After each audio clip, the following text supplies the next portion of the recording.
Now we move on to memory, encoding, storing, and retrieval. So encoding is the process of converting sensory input into a form that can be stored in memory. Storing, returning information over time. Retrieval, the process of accessing stored information when needed. Memory types: human memory, sensory memory, short-term memory, and long-term memory. So human memory is divided into three components: sensory memory, which is less than 1 second; short-term memory, or the working memory, is less than 1 minute; and long-term memory is longer durations of time and or maybe lifetime. Right? Now, long-term memory is further classified into two more memory types: explicit memory and implicit memory. Explicit memory is is a type of memory which we can declare. It is declarative and it is conscious, while implicit memory is unconscious and it is non-declarative. Right, so explicit memory, declarative memory, facts and events, and implicit memory, procedural memory, skills, tasks. But now declarative memory is also subdivided into episodic memory and semantic memory. Memory is basically based on events and experiences. Those are stored into memory, episodic memory, and in semantic memory we have facts and concepts. Now, human memory breakdown: sensory memory. So the first stage of memory processing that holds sensory input for a very short period, less than a second. This system allows us to retain a fleeting impression of sensory information, for example, iconic or echoic memory.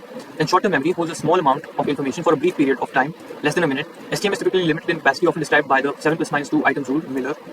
Working memory is a subset of short-term memory that actively processes information required for tasks like reasoning, decision-making, and problem-solving.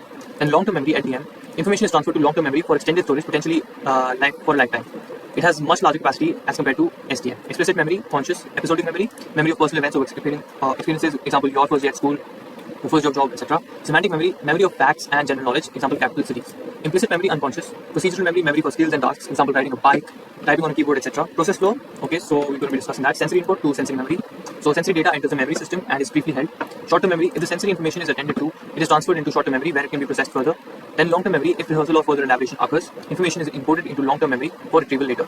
Right, now key insights: the serial position effect explains why we tend to remember the first and last items in the list. First, basically the primacy effect, and last is the recency effect.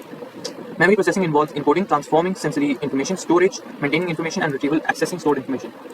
Real world example: phone number. When you first hear a phone number, you encode it into short-term memory. After repeating it a few times, it enters into your working memory, and if rehearsed long enough or transferred, it moves to the long-term memory. So that's it about the video. We move on to the next topic in the next video.